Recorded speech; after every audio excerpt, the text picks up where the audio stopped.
Zaharia-Kézdi Emil is next with a speech entitled Time to Choose.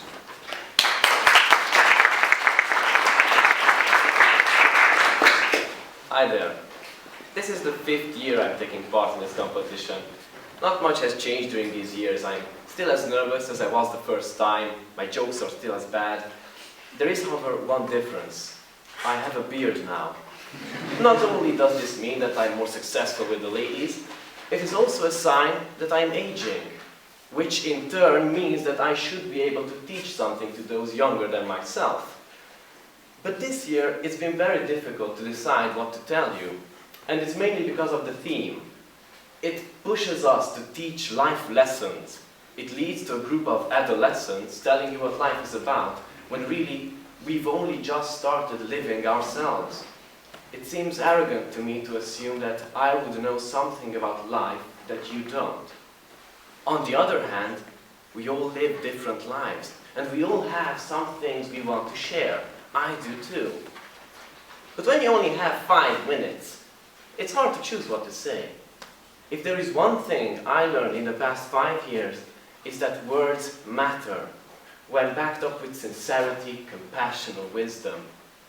So when you reduce what you learned in 5 years to 5 minutes, what you choose to say matters. What you choose to say is who you choose to be. This might seem a bit far-fetched now, but by the end I hope you'll understand what I mean. Choosing who to be is the big dilemma we face at this age. When asked the question, who do you want to be? I'd imagine the person I would become in 15 years. And I ask myself, what do I study or work? What are my priorities? What am I trying to accomplish in the long term? And slowly but surely, through these choices in my mind, I built a monument of the person I thought I needed to be in order to be happy. But that monument was an illusion. It was a Trojan horse filled with pride, selfishness, envy, vanity, and what-ifs. What if I choose wrong? What if I never find something I truly love doing? What if I can't make it to med school like I've always dreamt of? Or worse, what if I get in, but I hate it because it's not what I expected? What if? And I don't think I'm alone in this. We all rush to the future through our imagination, fearing the possibility of regret, fearing the unknown, wanting to have now what is still ahead of us. We run along the path of life.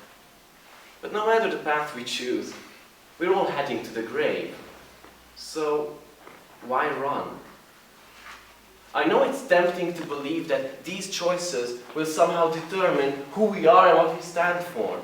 That whether we're happy or miserable depends on these choices. But one day, right before you die, your mind will try and find something from your memory to help you survive. But it won't find it. And so your whole life will flash before your eyes. And in that moment, you decide whether it was all worth it. It will all come down to the choices you've made and whether you regret them. Tell me, do you honestly believe you will waste your last breath wondering whether you should have gone to drama school or moved to America?